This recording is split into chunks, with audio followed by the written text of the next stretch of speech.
Well, his name was Haacaluu, and he was a very, very popular young singer, but also an activist. This was him, and his killing, his shooting, has sparked unrest and condolences being sent across the world. This was a tweet that was published by the head of the World Health Organization expressing his deepest condolences to the death of the artist. Now, the Prime Minister in Ethiopia has called for calm, saying that there was going to be a full investigation into this shooting, but the details have been murky, and that's because there has been an internet outage across the country as of the morning on Tuesday. For us here in the Cube, our social media news desk, it's often difficult to see what's going on the ground during these conditions. We know that there are reports there has been unrest, but also there's reports that there has been injuries due to these protests following the killing of that singer. So to discuss this more, I'm going to be joined now by the CEO of NetBlocks, who monitors internet connectivity. Thank you very much, Alp, for joining us this morning.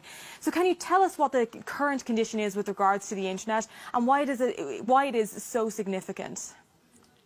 Thank you, Shauna. So we're past the 24-hour mark here. This is a whole country that's been taken offline. At 9 a.m. local time on Tuesday, we detected that the internet had been cut off in Ethiopia, and this is a nationwide incident. So this is really an effort to switch off communication lines to the outside, both internally inside the country, but also to prevent communications with the outside. And this is really an extreme measure. It's not something that happens globally very often at all. So it's really quite worrying at the moment that so little information is going in or coming out of the country. But also, is this a first for Ethiopia? What is the history with regards to internet shutdowns there?